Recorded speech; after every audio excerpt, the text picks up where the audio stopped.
Hello, friend. I have been thinking about things that I practice that put me in a flow or a state of allowing so that I'm kind of lined up with whatever it is that I'm wanting, or I'm lined up with what I'm giving to myself on the inner. And so for my what I would call practice, right? If something doesn't feel like it's quite lined up and I just need to give myself a little time and a little practice at kind of feeling that new state of beingness, it just, these are a couple of the things that I've been doing that I'm finding helpful. And also for me, it needs to feel good and feel kind of playful, kind of fun, because then it keeps my attention, and then I keep wanting to do it. Right? I'll go back to it again and again as needed. So one of the things I like to do when I'm laying down at night I'm in bed, I'm gonna go to sleep. I'll lay there and I will envision like a nice long table, and I'll be sitting at the table, probably at the head of the table, and there will be people sitting at my table. And one of the things that the people are doing at my table is that they're saying things that are in alignment with what I want in my life experience, what I want to be, who I want to have, be, or do. Okay? And so these would be people that hearing them say those things as though it is true and has like the wish fulfilled, whatever that is, whatever my wants are, as though it has already happened. Hearing them say that, the confirmation and affirmation of my desires as though they are already fulfilled, helps me. It helps me basically just sit and immerse myself in that reality, in that experience. And so it's easier for me to assume the wish fulfilled, my wish fulfilled, when I'm doing that kind of practice, especially if it's something that is really relatively a new exploration for me. Okay, so maybe I don't have like say just for example, that I want to be a successful author and write several books. At my table, that's part of the conversation that I would be hearing, and that I would be participating and partaking in, and it would feel like I imagine it would feel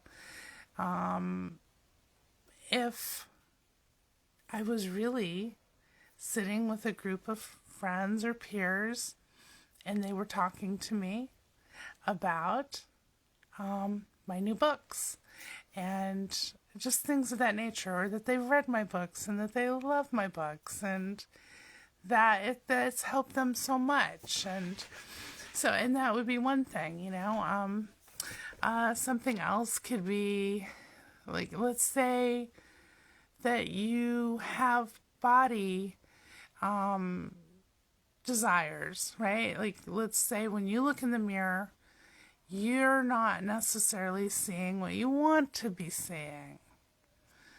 So, one of the things that you could do is you could do it, really look in a mirror, and instead of saying in your mind or saying things like, you know, really negative, like the inner critic stuff, like just being really toxic towards your body, which isn't helpful, and it doesn't really help you move forward with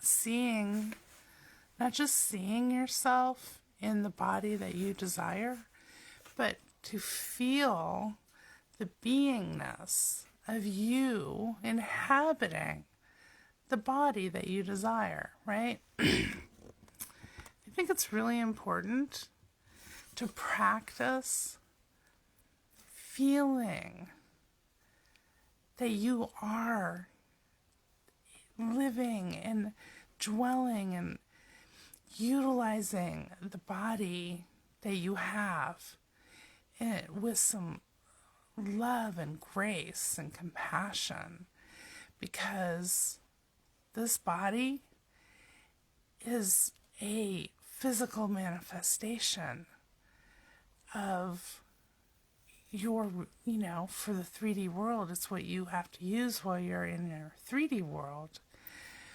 But you can alter the narrative that you've maybe told yourself for who knows how long, maybe decades, about your body. So thoughts like, I'm so ugly, I'm so fat, I'm so this, I'm so that, picking apart little things about yourself, like, you know, you don't like your eyebrows, or you don't like your chin, or your nose, or just, you know, any endless ways to focus on what's unwanted. That doesn't assist you in how to allow yourself to merge into the beingness that you truly are, that you already are, because you've put up a lot of roadblocks and limitations with negative critical thinking, or not critical, but thinking overly critical about yourself, right? And so you could do a number of different things. If you have body issue stuffs, you could see yourself in whatever ways would be pleasing to you. You know, just like walking on the beach, but your body is, it looks the way that you dream of it looking. And what is helpful, though, is that you have to give yourself a bit of space and grace to move in that direction. So, and this is something like where the table would work really well, or just a conversation one-on-one with someone in your imagination, saying things to you like, wow, you look so stunning. Like you have really lost a lot of weight, and you just look fabulous. Like, you're just, everything about you. You're glowing, you're radiant. You just look so happy. You look like another person. You look like a different person.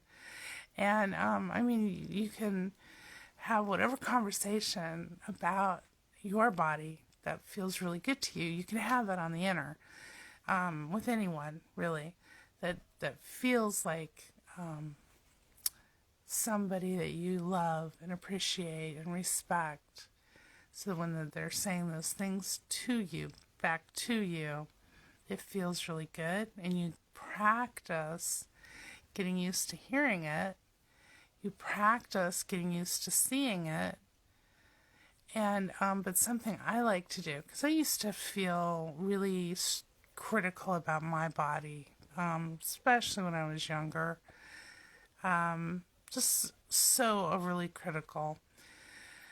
But now, I look in the mirror and I view my body with appreciation and some grace, because my body has done a lot of amazing, beautiful kindnesses for me. I've had 3 beautiful boys that I love with all my heart. And my body carried those babies, right? And that's a lot to put on a body, especially when that body was, like my first child. I ate a lot of ice cream. And so, my second baby, I ate Snicker bars. It was kind of funny. I did like chocolate. And then with my last child, I used to love Sprouts, and then I got pregnant with him. I couldn't eat Sprouts. I could not stomach Sprouts for my entire pregnancy. But I ate really healthy. I ate really good food. And so I say all of this because it's important to look for reasons to love your body, to give that to yourself, because it won't mean as much hearing someone else say it to you if you're not actively reinforcing those feelings to yourself.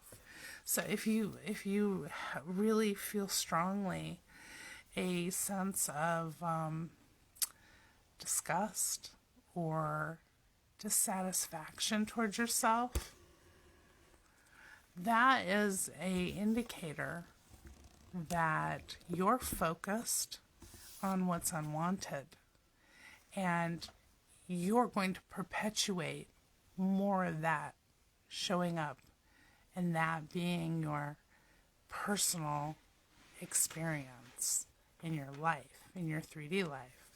And you're also going to be giving yourself and your inner world, you're going to be giving yourself all of those toxic feeling emotions about your physical being.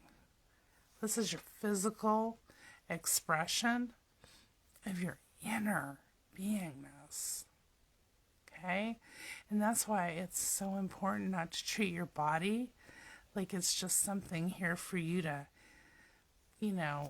use and abuse. Because it'll bring with it a lot of negative effects and or dis-ease that will then pop into your experience, and you don't want that. Most people don't want that anyways. And so let's see what else.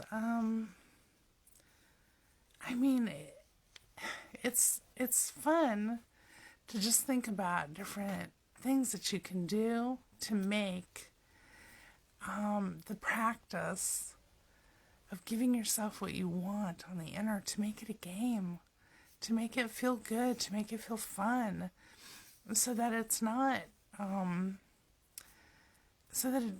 like it feels like a lie when you're doing it, but it feels more like a process. And a process is, you know what, actually I like writing down notes. I like making lists. And I love words. I love words. They're fun and they make me happy, and I will, okay, so maybe you might enjoy this. I love the thesaurus because if a word pops into my head and I want to know more about it, I'll always go to the thesaurus, usually before I go to a dictionary for the meaning, because I like to see the other words that are connected to a word that I'm interested in. But so a procedure or a process, I think that's the word I mentioned. An action is a process, and a procedure is an action. So a process is a series of actions to achieve a result. So really, when we're working on having a better understanding of how to utilize the teachings of Neville Goddard and the illuminated teachings of Edward Art, it's just a matter of, it's like this. Neville Goddard put out all this amazing information. Then Edward Art came along and he really started breaking it down into very digestible, very understandable concepts. But more than just them being a concept, he made them so that it was really clear how to access the concept and take it further, right? So what I love is a process is a series of actions to achieve a result. That's something that Edward Art does really well, because he will put down and talk about the series of actions that will help you achieve a result when he talks about Neville Goddard's teachings. And we're all here because we want to learn the procedure. We want to know what actions to take to implement these teachings into our lives and for it to be easy. I think most people would agree that struggling doesn't feel like a fun way to go. And so I've been thinking more and more about fun things that I can do to practice the process and the actions here that we're talking about when we talk about Neville Goddard's teachings, right? And Edward Art and what he's laying out further of the teachings. So a lot of times I will make a list of attributes that I want to embody, that I feel like is an important part of what I want to experience in my life, especially concerning some of the things that I want to have in my life experience. So business-wise and stuff like that, things that I want to do on my property, and I have a lot of dreams, and they're very lofty. And so what I've noticed is, most people, well, I don't know if I should say most people at times will really limit themselves to dreams and desires that seem within reach to them. And I'm quite happy to dream far beyond what my seemingly actual reach is, because I don't try to limit my dreams for myself. And whether you ever reach it or achieve all your dreams, that doesn't matter. Nobody's going to achieve all of their dreams probably, but the dreams that you do achieve, the most important ones, are laying the foundation for everything that you're inviting into your life to experience, the things that you want to realize in your personal experience, so that you can assume that experience as your own, right? You can live it. And so I like to dream really big and lofty, nice lofty dreams that are very reasonable to me in why I want to dream them, or why I dream them, and why they're specifically dreams that excite me, right? So I spend time practicing allowing myself to have those experiences on the inner, of feeling safe and secure that whatever it is that I'm dreaming, I'm allowed to do that. I don't censor myself, and I don't limit myself to a dream, because it's what I want. And if I give it to myself and allow myself to have it, it feels really good, right? But it's also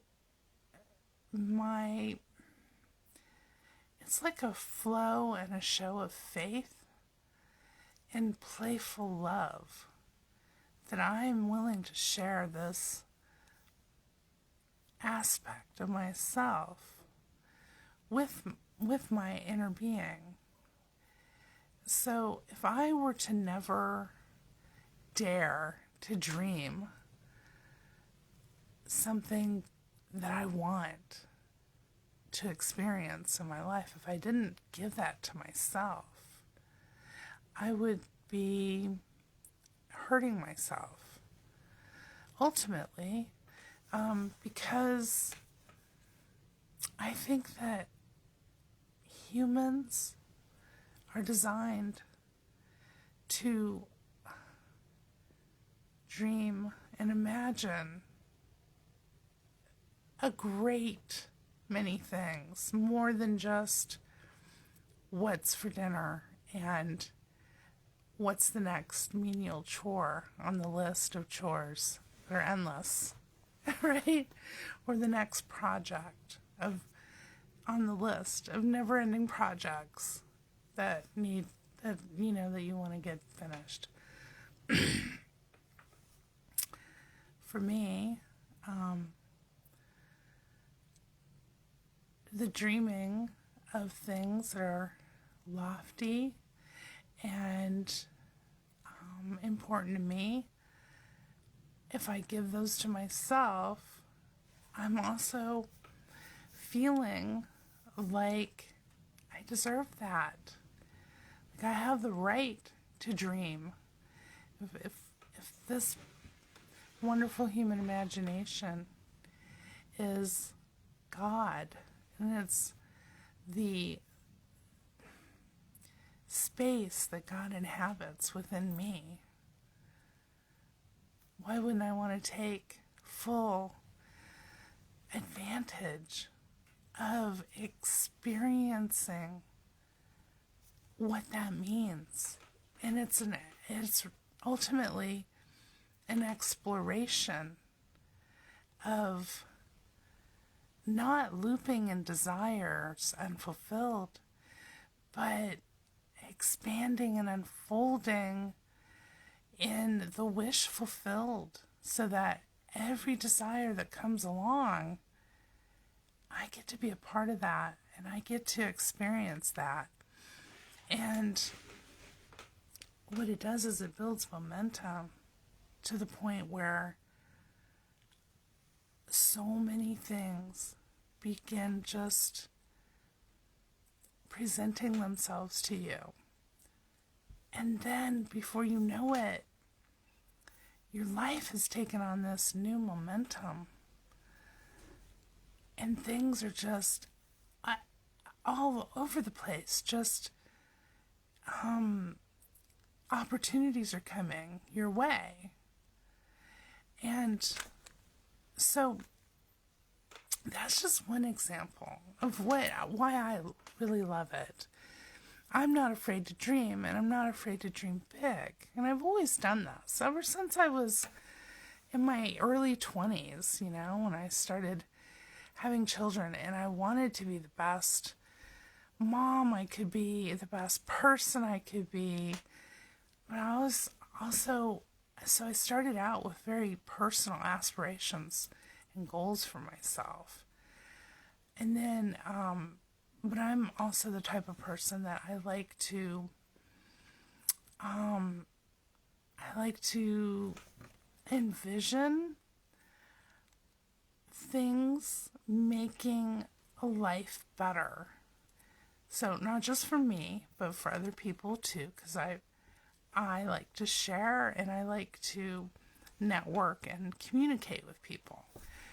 So, but this could be just anything. Like, let's say you don't really have any big, pie in the sky dreams, which is perfectly fine. Maybe you just want to make that one perfect souffle, right? And maybe your passion is baking and food. Or maybe it's just having a beautiful day where your day just feels magical and you're with your loved ones, or you're just, whatever it is you're doing. You're just giving yourself what you want, right?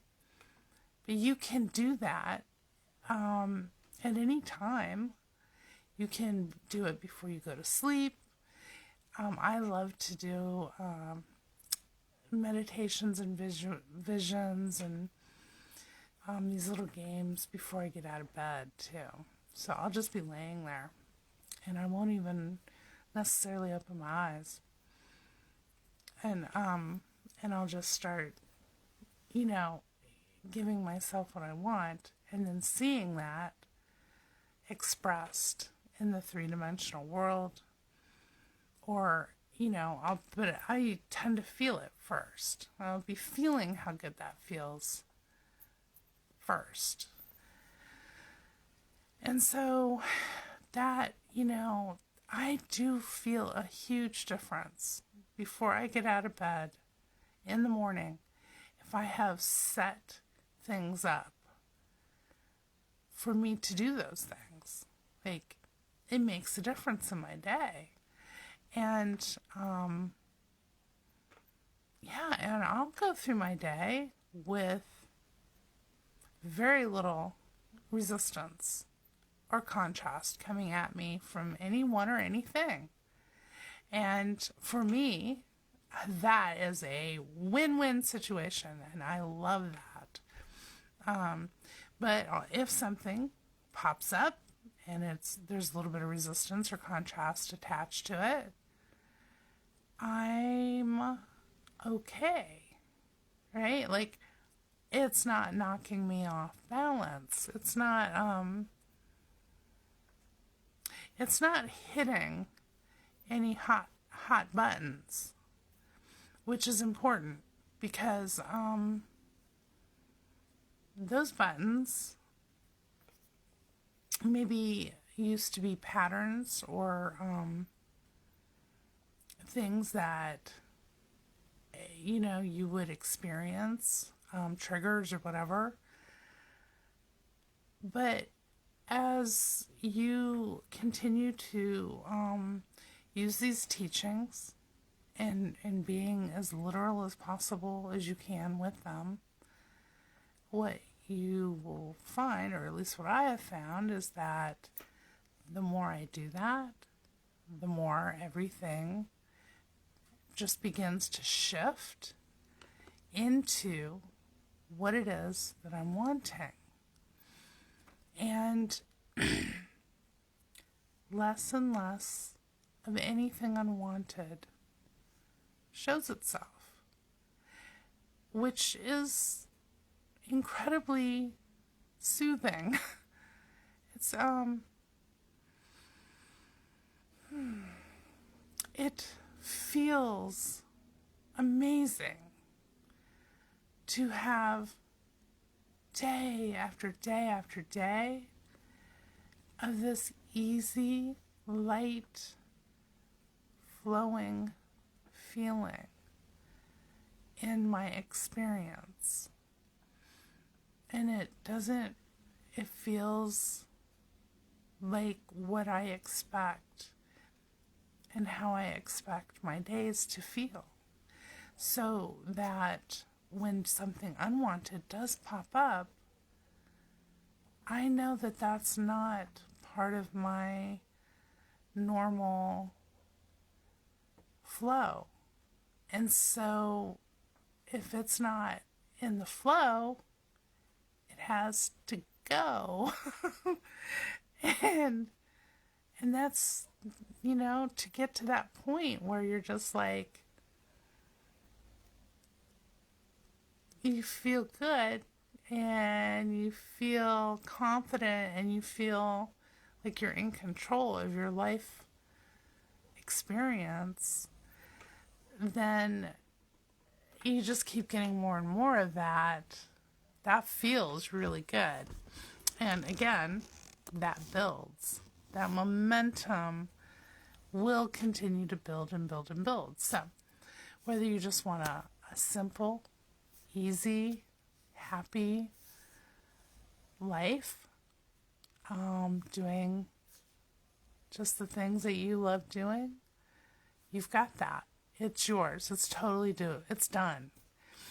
If you have huge dreams that if you told people what your dreams were, and then maybe they'd get that kind of glazed look in their eyes, and then they kind of, after a minute more or two of you talking to them about your dreams, they just kind of zone out. It's okay. Because those dreams are important to you. And they're done. It's a done deal. You have those dreams. They're available to you. The only thing you have to do is don't continue to bring up unwanted things to thwart that momentum and that focus. So, yeah, I think that's about all I wanted to say on that for now, but I'm going to come up with some more, practice, fun practice things that I like to do, because I do think of stuff that I like, and then of course there's always just writing and journaling, and that works really well for people who love to write, and I love to write, so that's always a good thing. But if you have any practice that you do that you find really helpful, and it puts you in the present tense feeling of the wish fulfilled, and please share. Let's share and see what works. And I mean, that's how to do it, right? It's just share what works for you. And eventually we're going to have a pretty good momentum going on some different practices that we can do and play with. So until we talk again, friend,